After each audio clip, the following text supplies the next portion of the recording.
اللہ کے نام سے شروع جو بڑا مہربان اور نہایت رحم کرنے والا ہے۔ سورہ بقرہ کی آیت نمبر 206 سے لے کر 240 تک کا اردو ترجمہ۔ اور جب اس سے کہا جائے کہ اللہ سے ڈر تو تکبر اور تعصب اسے گناہ پر آمادہ کر دیتا ہے۔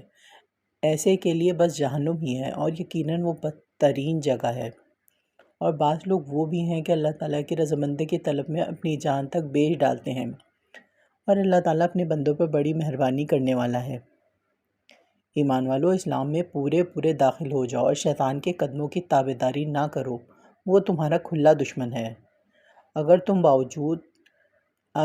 باوجود تمہارے پاس دلیلیں آ جانے کے بھی پھسل جاؤ تو جان لو کہ اللہ تعالیٰ غلبہ والا اور حکمت والا ہے۔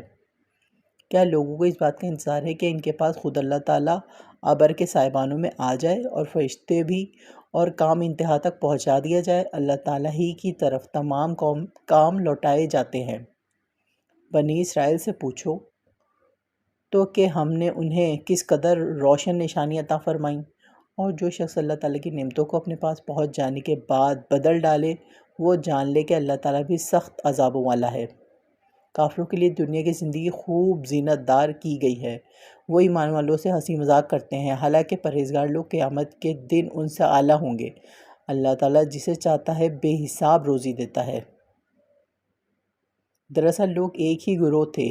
اللہ تعالیٰ نے نبیوں کو خوشخبریاں دینے اور ڈرانے والا بنا کر بھیجا، اور ان کے ساتھ سچی کتابیں نازل فرمائیں تاکہ لوگوں کے ہر اختلافی امر کا فیصلہ ہو جائے۔ اور صرف انہی لوگوں نے جنہیں کتاب دی گئی تھی، جو اسے دیے گئے تھے، اپنے پاس دلائل آ چکنے کے بعد آپس کے بغض و عناد کی وجہ سے اس میں اختلاف کیا۔ اس لیے اللہ پاک نے ایمان والوں کی اس اختلاف میں بھی حق کی طرف اپنی مشیت سے راہبری کی، اور اللہ تعالیٰ جس کو چاہے سیدھی راہ کی طرف راہبری کرتا ہے۔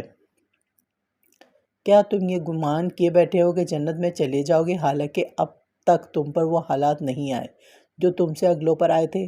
انہیں بیماریاں اور مصیبتیں پہنچیں اور وہ یہاں تک جھنجھوڑے گئے کہ رسول اور اس کے ساتھ کے ایمان والے کہنے لگے کہ اللہ کی مدد کب آئے گی؟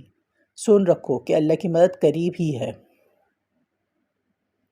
آپ سے پوچھتے ہیں کہ وہ کیا خرچ کریں، آپ کہہ دیجئے جو مال تم خرچ کرو وہ ماں باپ کے لیے ہے، اور رشتہ داروں، یتیموں اور مسکینوں مسافروں کے لیے ہے، اور تم جو کچھ بھلائی کرو گے اللہ تعالیٰ کو اس کا علم ہے۔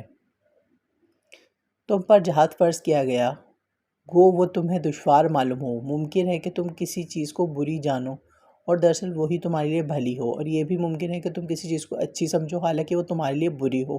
حقیقی علم اللہ ہی کو ہے، تم محض بے خبر ہو۔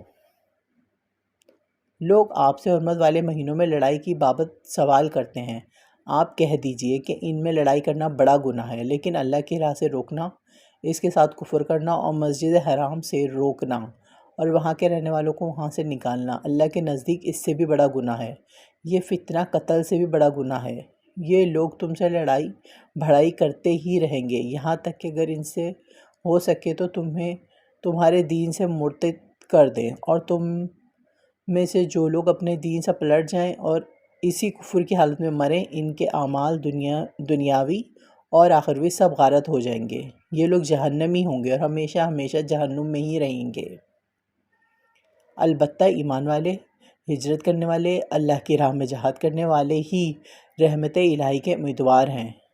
اللہ تعالیٰ بہت بخشنے والا اور بہت مہربانی کرنے والا ہے۔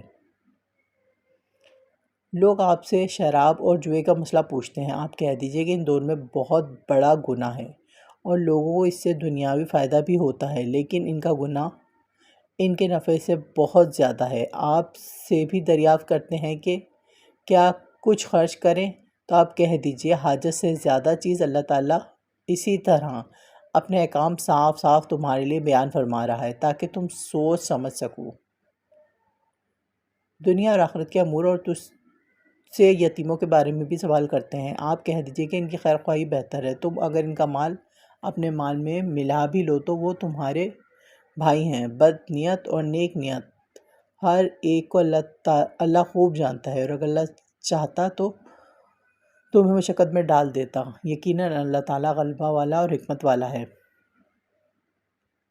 اور شرک کرنے والی عورتوں سے تا وقت وہ ایمان نہ لائیں تم نکاح نہ کرو۔ ایماندار لونڈی بھی شرک کرنے والی آزاد عورت سے بہتر ہے، گو تمہیں مشرکہ ہی اچھی لگتی ہو، اور نہ شرک کرنے والے مردوں کے نکاح میں اپنی عورتوں کو دو جب تک وہ ایمان نہ لائیں۔ ایمان والا غلام آزاد مشرک سے بہتر ہے، گو مشرک تمہیں اچھا لگے۔ یہ لوگ جہنم کی طرف بلاتے ہیں اور اللہ جنت کی طرف اور اپنی بخشش کی طرف اپنے حکم سے بلاتا ہے۔ وہ اپنی آیتیں لوگوں کے لیے بیان فرما رہا ہے تاکہ وہ نصیحت حاصل کریں۔ آپ سے حیض کے بارے میں سوال کرتے ہیں کہ حدیث کو گندگی ہے، حالت حیض میں عورتوں سے الگ رہو اور جب تک وہ پاک نہ ہو جائیں ان کے قریب نہ جاؤ۔ ہاں جب وہ پاک ہو جائیں تو ان کے پاس جاؤ جہاں سے اللہ نے تمہیں اجازت دی ہے۔ اللہ توبہ کرنے والوں اور پاک رہنے والوں کو پسند فرماتا ہے۔ تمہاری بیویاں تمہاری کھیتیاں ہیں، اپنی کھیتیوں میں جس طرح چاہو آؤ اور اپنے نیک اعمال آگے بھیجو۔ اللہ تعالیٰ سے ڈرتے رہا کرو اور جان رکھو کہ تم اس سے ملنے والے ہو، اور ایمان والوں کو خوشخبری سنا دیجیے۔ اور اللہ تعالیٰ کو اپنی قسموں کا اس طرح نشانہ نہ بناؤ کہ بھلائی اور پرہیزگاری اور لوگوں کے درمیان کی اصلاح کو چھوڑ بیٹھو، اور اللہ تعالیٰ سننے والا جاننے والا ہے۔ اللہ تعالیٰ تمہیں تمہاری ان قسموں پر نہ پکڑے گا جو پختہ نہ ہو، ہاں اس کی پکڑ اس چیز پر ہے جو تمہارے دلوں کا فعل ہو۔ اللہ تعالیٰ بخشنے والا اور بردبار ہے۔ جو لوگ اپنی بیویوں سے تعلق نہ رکھنے کی قسمیں کھائیں ان کے لیے 4 مہینے کی مدت ہے، پھر اگر وہ لوٹ آئیں تو اللہ تعالیٰ بھی بخشنے والا اور مہربان ہے۔ اور اگر طلاق کا ہی قصد کر لیں تو اللہ تعالیٰ سننے والا جاننے والا ہے۔ طلاق والی عورتیں اپنے آپ کو 3 حیض تک روکے رکھیں، انہیں حلال نہیں کہ اللہ نے ان کے رحم میں جو پیدا کیا ہو اسے چھپائیں، اگر انہیں اللہ تعالیٰ پر اور قیامت کے دن پر ایمان ہو۔ ان کے خاوند اس مدت میں انہیں لوٹا دینے کے پورے حقدار ہیں اگر ان کا ارادہ اصلاح کا ہو، اور عورتوں کے بھی ویسے ہی حق ہیں جیسے ان پر مردوں کے ہیں، اچھائی کے ساتھ۔ ہاں مردوں کو عورتوں پر فضیلت ہے اور اللہ تعالیٰ غالب ہے، حکمت والا ہے۔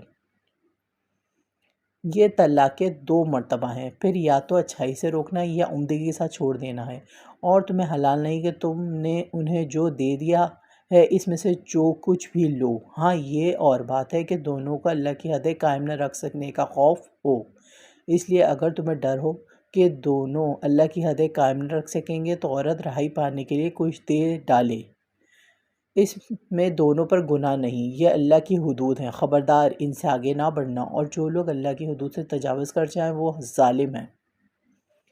پھر اگر اس کو تیسری بار طلاق دے دے تو اب اس کے لیے حلال نہیں جب تک وہ عورت اس کے سوا دوسرے سے نکاح نہ کرے، پھر اگر وہ بھی طلاق دے دے تو ان دونوں کو میل جول کر لینے میں کوئی گناہ نہیں، بشرطے کہ یہ جان لیں کہ اللہ کی حدوں کو قائم رکھ سکیں گے۔ یہ اللہ تعالیٰ کی حدود ہیں جنہیں وہ جاننے والوں کے لیے بیان فرما رہا ہے۔ جب تم عورتوں کو طلاق دو وہ اپنی عدت ختم کرنے پر آئیں تو اب انہیں اچھی طرح بساؤ یا بھلائی کے ساتھ الگ کر دو، اور انہیں تکلیف پہنچانے کی غرض سے ظلم و زیادتی کے لیے نہ روکو۔ جو شخص ایسا کرے اس نے اپنی جان پر ظلم کیا۔ تم اللہ کے احکام کو ہنسی کھیل نہ بناؤ، اور اللہ کا احسان جو تم پر ہے یاد کرو۔ جو کچھ کتاب و حکمت اس نے نازل فرمائی ہے اس سے تمہیں نصیحت کر رہا ہے اسے بھی، اور اللہ تعالیٰ سے ڈرتے رہا کرو، جان رکھو کہ اللہ تعالیٰ ہر چیز کو جانتا ہے۔ اور جب اپنی عورتوں کو طلاق دو اور وہ اپنی عدت پوری کر لیں تو انہیں ان کے خاوندوں سے نکاح کرنے سے نہ روکو جب کہ وہ آپس میں دستور کے مطابق رضامند ہوں۔ یہ نصیحت انہیں کی جاتی ہے جنہیں تم میں سے اللہ تعالیٰ پر اور قیامت کے دن پر یقین و ایمان ہو، اس میں تمہاری بہترین صفائی اور پاکیزگی ہے، اللہ تعالیٰ جانتا ہے اور تم نہیں جانتے۔ مائیں اپنی اولاد کو 2 سال کامل دودھ پلائیں، جن کا ارادہ دودھ پلانے کی مدت بالکل پوری کرنے کا ہو، اور جن کے بچے ہیں ان کے ذمے ان کا روٹی کپڑا ہے جو مطابق دستور کے ہو۔ ہر شخص